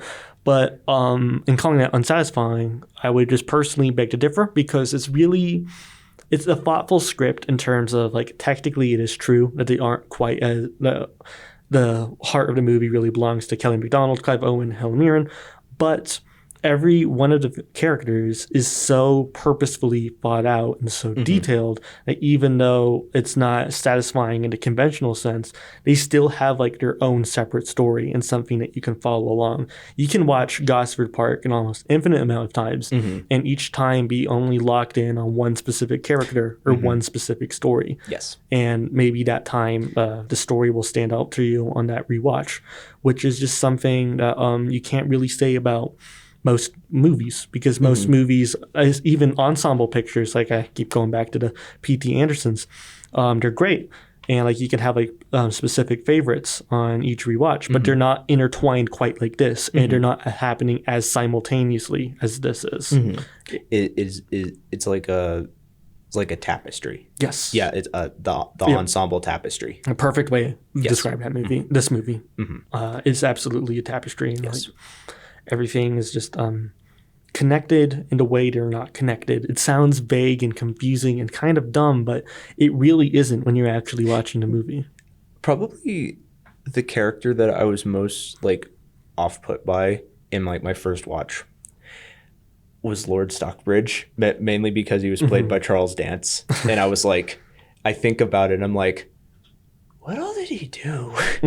No, and like I gotta be honest, like I'm still trying to like figure out Lord Stockbridge, and you know that's more motivation for me to rewatch the movie. Like honestly, yeah, it feels like everything is like kind of so intentional and so purposeful that it's hard to even complain about a character being underwritten, because it's like you just need to discover it more, and like upon rewatches, like you realize how deep everything in this goes. The character for me personally, you're saying that stood out to you.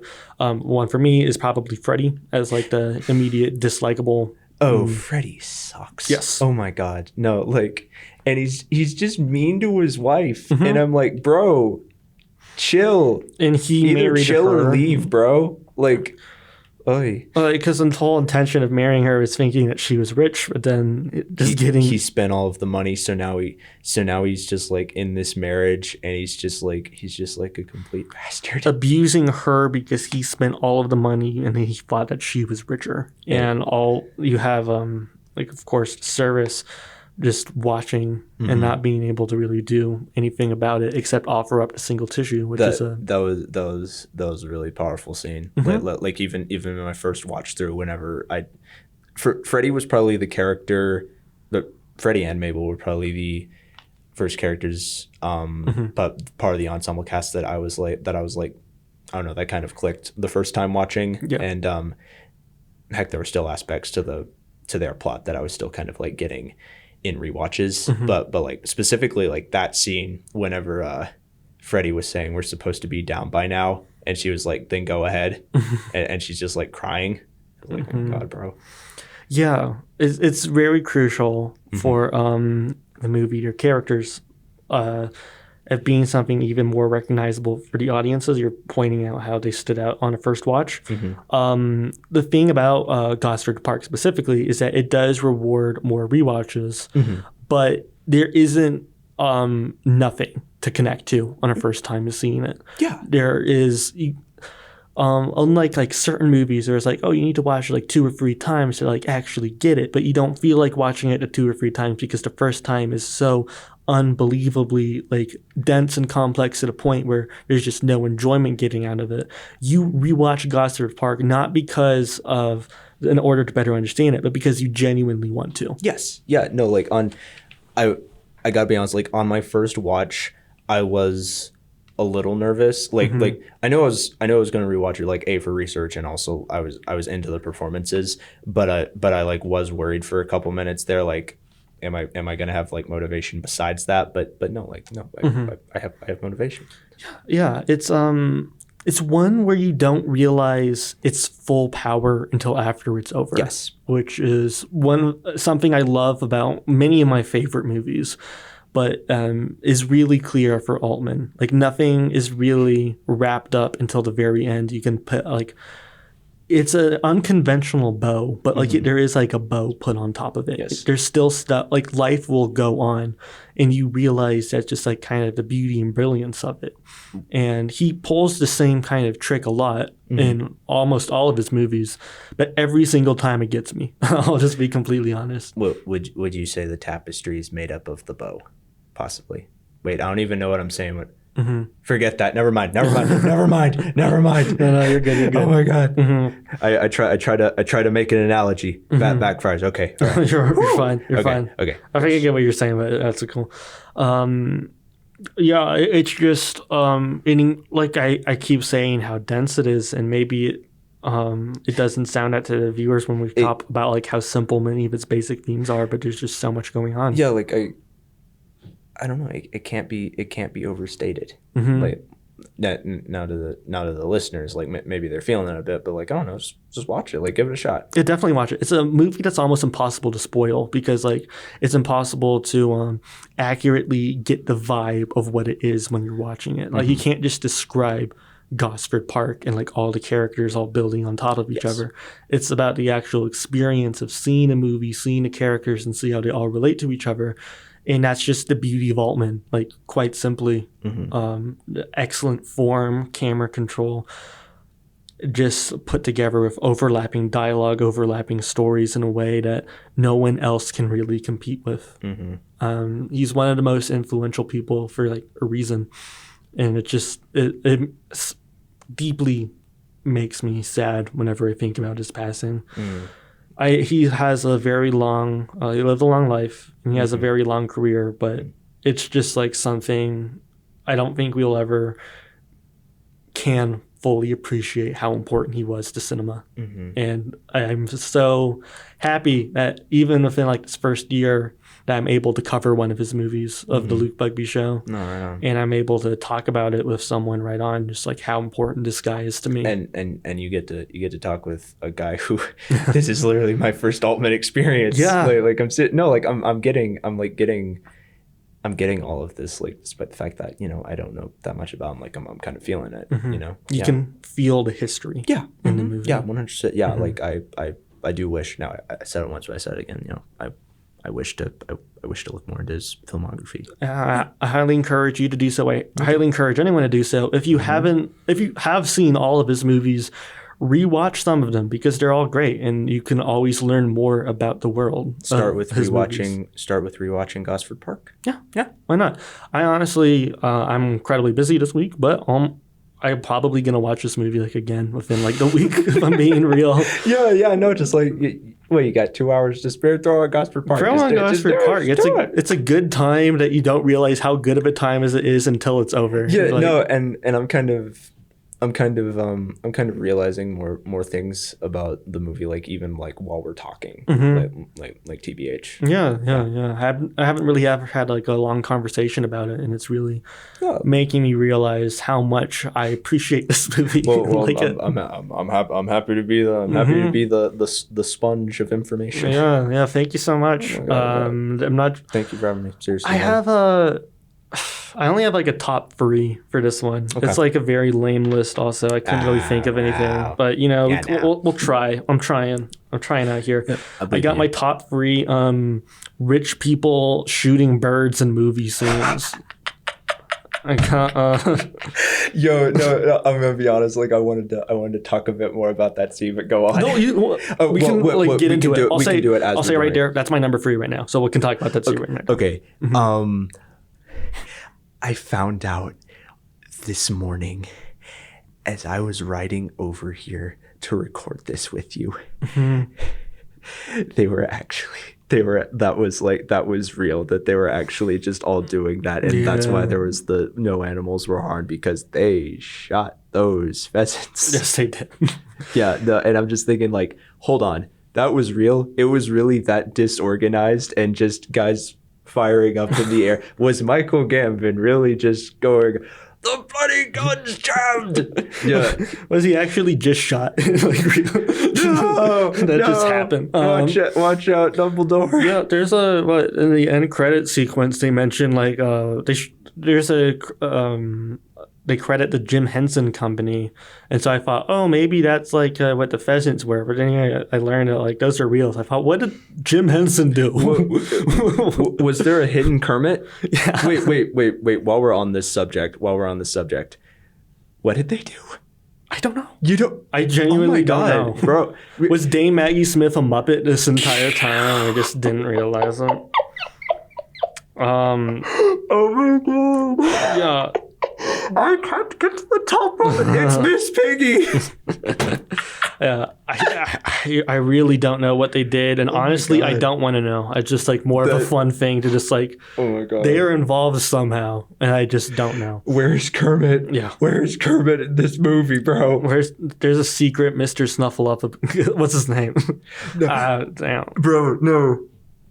The critics, Statler and Waldorf? Yeah, no, Statler and Waldorf, they can just, like, be part of the upstairs gang. They can be talking about Ivor playing the piano. That's more fun, honestly, actually. You know, screw my top 3 list. All right, I'll just say number 2 to favorite, number 1 to doubles. Let's do what Muppets would be upstairs and what Muppets would be downstairs. That's way more fun. I've Gonzo. Yeah, my brother and I have, like, thought of ways to like cast characters as different characters in cross media. Like we thought it first came up as casting characters from Seinfeld in this visual novel called Umineko When They Cry. Mm-hmm. Yeah, and my brother made like these posters where it's just Seinfeld like heads plastered on to like the anime sprites. So nice. then we thought of like, okay, well I thought of like Lord of the Rings Muppets, and I was like, oh my god, Gonzo is Gandalf. I can see that. Yeah, let's do Gosford Park Muppets. I'm gonna shout out a couple. Tell me what you think above stairs or below stairs. Ready? Yeah, Gonzo. Yeah. Gonzo. Where would Gonzo be? I'm not.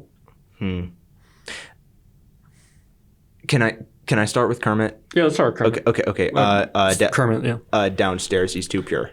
Really? I would think. Like, I don't know. I'm just thinking of like working class Kermit. Mainly from Bob Cratchit. Yeah, I guess you can argue what Kermit he would be doing. I mean, like, he does have like a pretty successful show, and he is like the showrunner behind it. Okay. But I agree that he is like too pure of heart to like be above stairs. I understand that. Yeah. Miss Piggy definitely upstairs, right? Oh yeah. Sam the Eagle upstairs. Yeah, definitely. I think Fuzzywig. Okay, Fuzzywig, is he from Muppets? Oh, is he Muppet Christmas Carol or like Fozzie?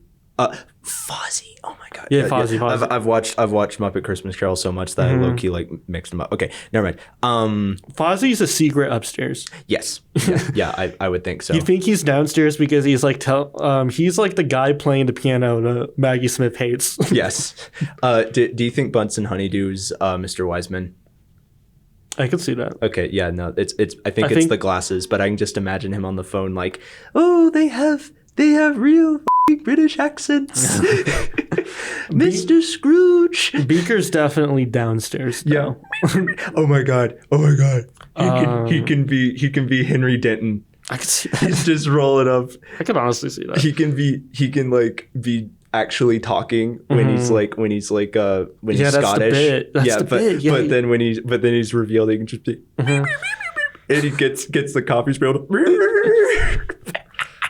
Oh my god. See, Bobo the bear, definitely upstairs. I think.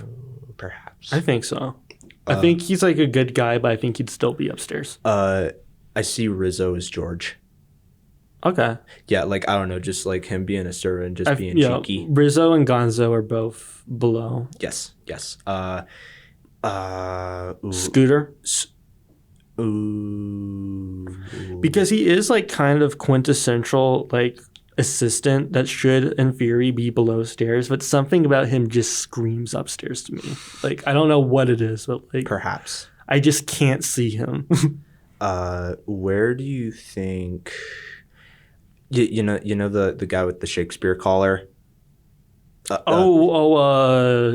Well, it's like the fish. Lou. Lou. Yeah. Upstairs.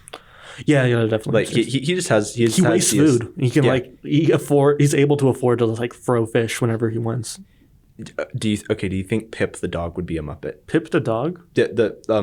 Michael Gambon's. Yeah. I think, did the Muppets ever interact with like real animals? No. Okay, then I guess he'd have to be a Muppet. I think in But I don't think he talks. No. But okay, you know how in Muppet specials, like, Michael Caine would be like the human celebrity, and like Tim Curry. Yeah. Oh man, back to Tim Curry. Let's go. He would be like the insert celebrity. I was thinking of Aragorn. Aragorn would probably be played by just a random human guy. Then he's just next to the Muppets and everything. So there also I guess would be non-Muppet. Yeah. There's for sure non-Muppet people here. But yeah, I think it would be like really funny if just all the upstairs people, they're like drinking champagne with the upstairs Muppets. Yeah, definitely. And I just think of Kermit the Frog like polishing shoes. It's like, I gotta do all my rounds for Mr. Stockbridge. Oh my god, Kermit does the murder. I don't think Kermit has it in his heart to kill someone. Okay, I think that would be, I don't know if any of the Muppets, Animal, I don't know. Animal. Clive Owen Animal. Yeah. Ralph the dog, definitely upstairs, I'd say. Yeah. He's definitely, what are we talking about? Oh, Pepe. Downstairs. Yes. Actually, he's obnoxious enough, or maybe he has enough hate in his heart, he could make it to upstairs. Yes. I could see that. He could be Freddy. Dr. Teeth and the Electric Mayhem. Ooh. That's actually kind of challenging. You can make an argument for either. I think certain ones are upstairs. There's certain ones. Yeah, no, like when you get down to a certain energy, like some of the Muppets are just like total upstairs. Mm-hmm. That, like, I don't know. Rizzo was an easy downstairs, I think, and not just because like he's a rat. Like you can have a rat aristocrat. Well, the Swedish Chef is like literally a chef. Like he has to be downstairs. All of the lore associated with Mrs. Croft, and then it's just Ferdy. It's weird. You have Gonzo's definitely downstairs, but Camilla, his chicken wife, is definitely upstairs, and I can't explain it. I forgot Gonzo had a wife. Yeah, Camilla the chicken, of course. Oh my god. Mm-hmm. Oh, bro, I gotta brush up on my Muppets lore. I gotta redo some Muppets lore. Oh my god, seriously. Okay. Who else do we have? I'm on Wikipedia Muppets characters.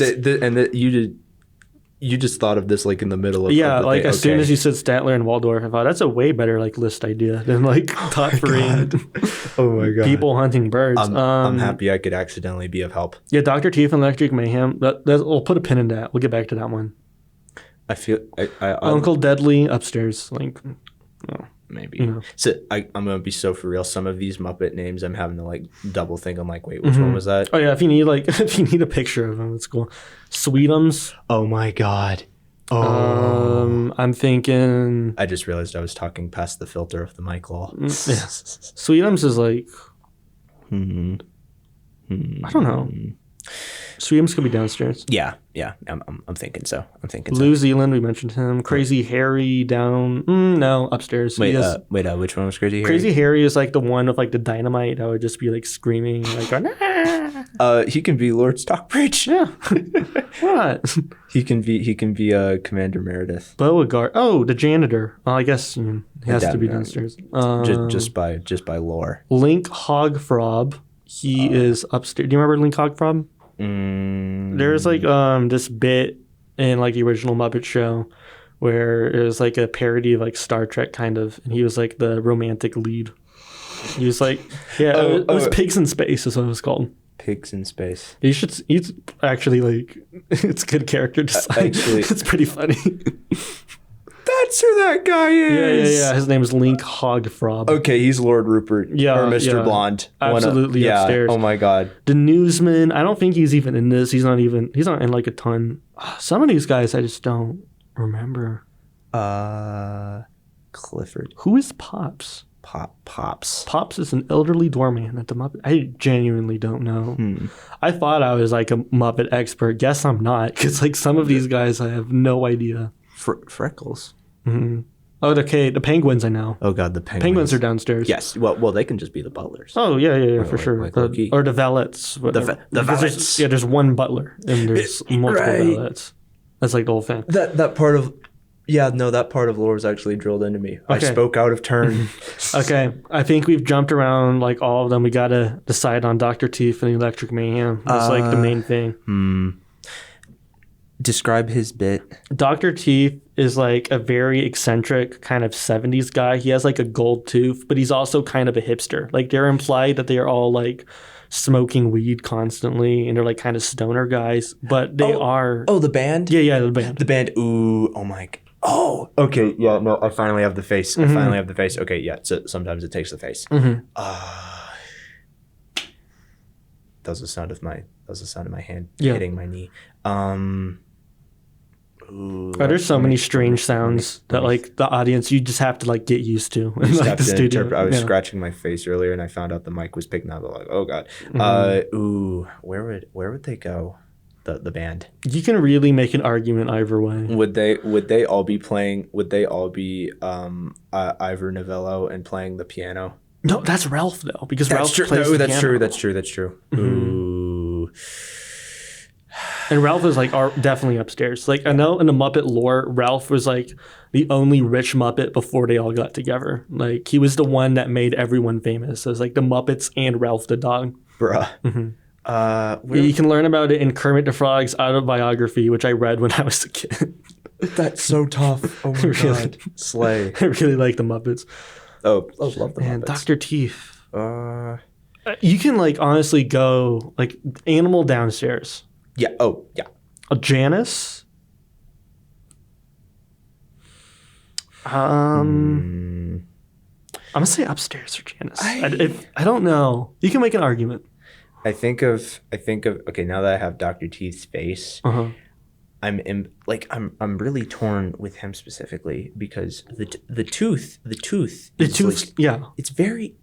it's both upstairs and downstairs. Yeah, well, it's like a gold. Like the fact that he's missing a tooth is weird, but like the fact that it's a golden tooth is like. Yeah, well, Harry from Home Alone. Harry from Home Alone. So like, but he like, he kind of had money like a little bit because he's robbing people. This is the toughest discussion on the episode. I'm not even joking. Yeah. Like, oh my God. Okay, I'll shout out Floyd Pepper downstairs. I said Janice is going to be upstairs. I don't know if I fully agree with that. Zoot, the saxophone player, 100% upstairs. Let me pull up a picture. So let me see if I Muppets. Let's see. Will I agree with this? Oh my God, yes. 100% upstairs. Yes.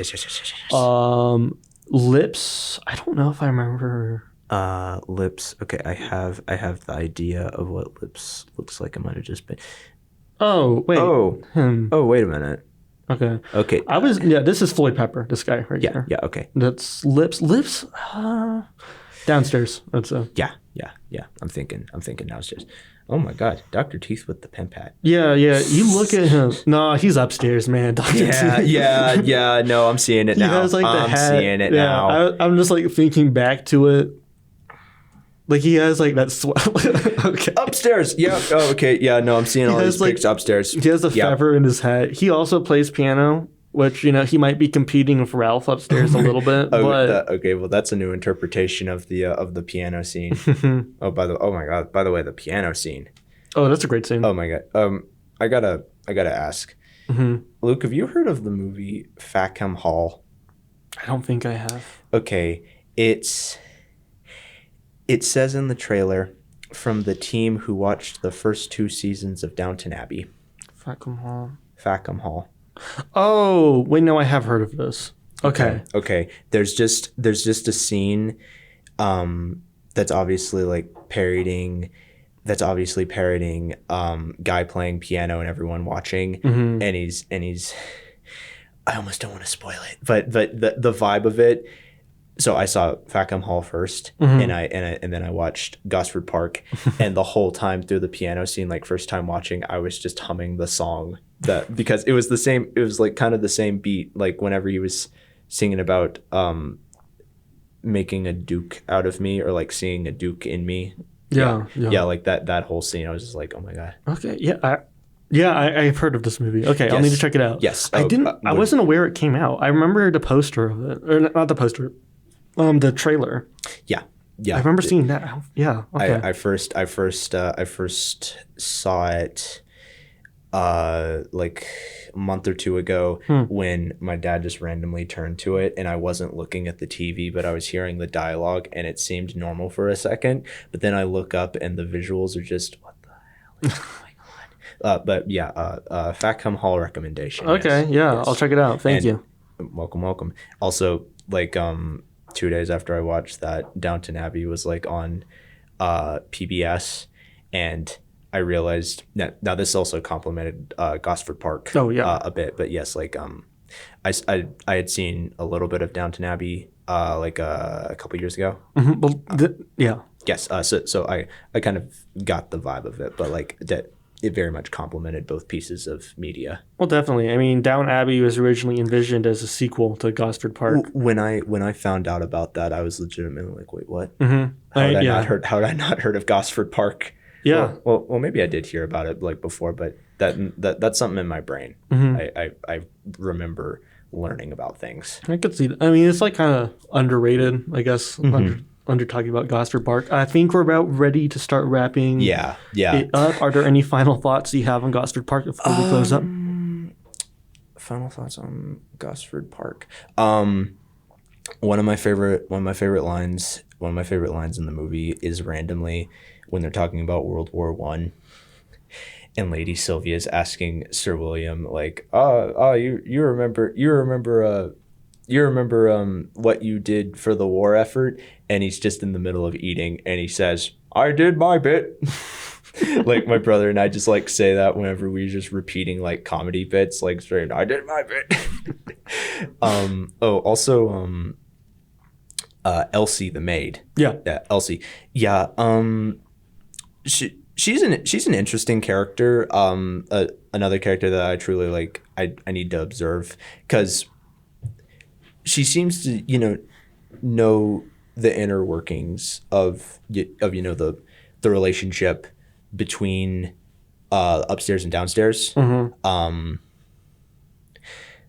But she's also like oddly, kind of, I wouldn't say pro, but she's like, she semi like Sir William. Yeah, kind of. But I'm also like, why would she be like this kind of into Sir William? This is another reason like why I want to rewatch the movie, so I can kind of like get that relationship a bit, because like there's the affair, and she like in the middle of the dinner scene on the second night, whenever everyone's being just incredibly passive aggressive. Oh, by the way, Maggie Smith saying we're never gonna watch the Charlie Chan in Goes to London. That's another banger line. But Elsie speaking up, just like without thinking, is like really another powerful scene that kind of hit me on my second watch. Like I was oh man, you just set that girl. Whoa. Yeah, definitely it's a crazy moment in a very crazy movie. Mm-hmm. And one more thought. I didn't fully register what they meant by Louisa and Sylvia cut cards for Sir William's marriage. I didn't fully register what that was until the second watch, and I was thinking, oh my god. And then there was the line from Louisa, like, I've never been very lucky with cards. I'm like, oh, it's pretty funny. Oh my god. Yeah, no, another banger line. Pretty rough. Yeah. Cutting cards to marry someone, Yes. Classic. But yeah, I think that's all the things that I really wanted to mention. Cool. I'm glad you mentioned some of those last things. Thank you so much for coming on the show. Thank you for having me. Seriously, Luke. Thank you. Yeah, of course. Thank you. It was really fun talking about this movie. Really great talking about Clue as well. Oh yes. Yeah. Yeah. Hopefully another banger episode of Luke Bugbee Show to all the Banger listeners. episode, peanut I know butter and I jam. really enjoyed making it, and that's what matters to me. But Right on, Chief. if you guys like it too, that's cool. That's cool. Hey, yeah. No, it's just a good vibes. Everyone walking up and talking about movies. I hope you also like the next episode of the show, which is going to come out in 2 weeks. Guest pick 1995 David Fincher classic crime thriller 7. Going to be talking about that bad boy. I'm going to be pairing it with another cult classic, Bong Joon-ho's Memories of Murder. We're going to be talking about 2 murder investigative thrillers next episode of the Luke Bugbee Show. So if you want to stay up to date by the next episode, please watch 7 and Memories of Murder.